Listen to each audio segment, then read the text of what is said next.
From Washington, this is VOA News.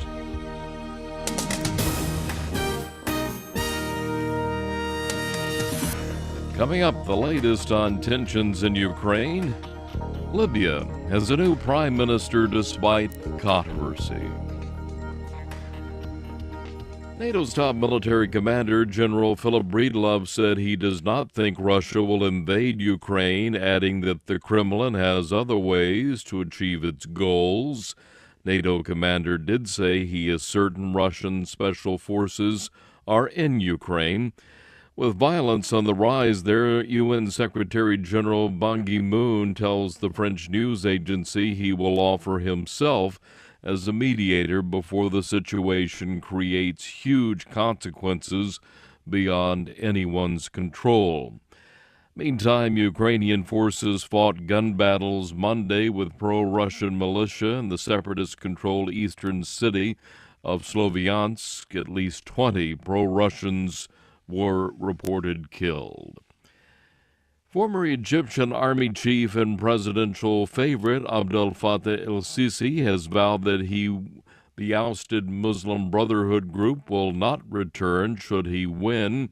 In the first television interview of his campaign aired Monday, Sisi said the Brotherhood and ousted President Mohamed Morsi are finished, in his words.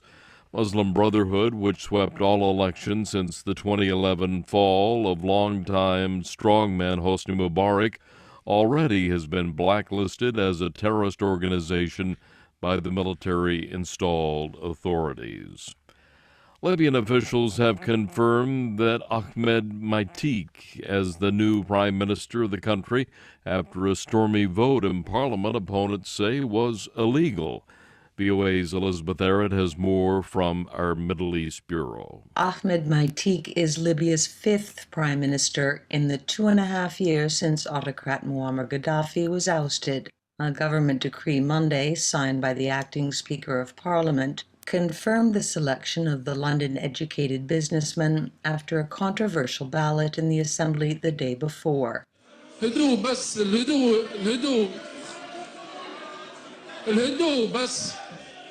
Maitik failed to get the required votes in a turbulent session Sunday before the session was adjourned.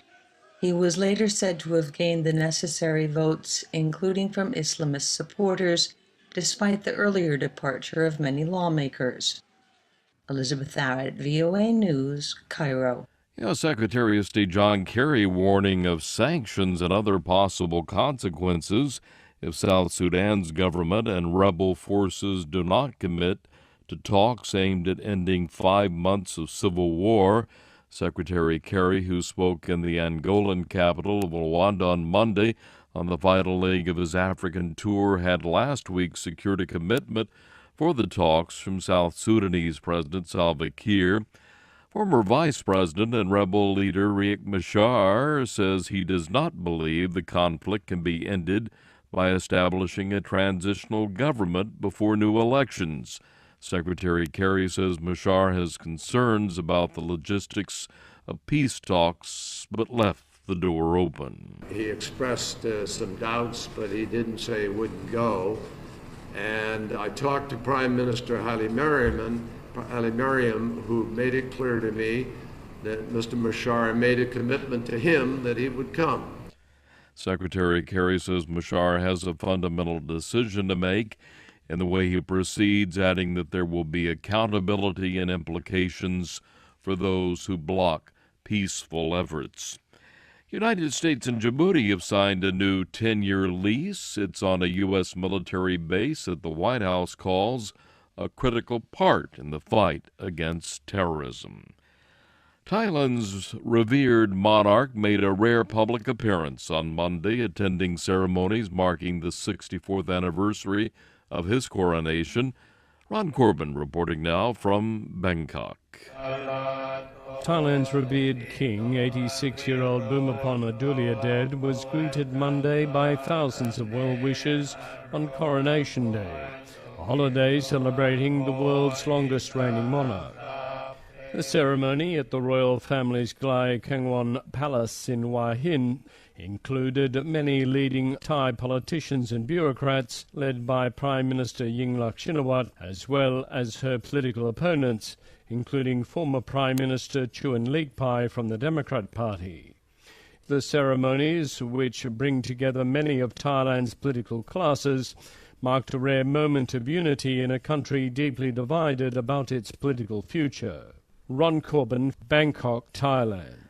And Human Rights Watch says Venezuela's legal system has long ignored the unlawful use of force by Venezuela's security forces against anti-government demonstrators. It says a report that dozens of unarmed protesters have been subjected to serious physical and psychological abuse during protests in which 41 people have died since February. Get more news by going to our website at voanews.com.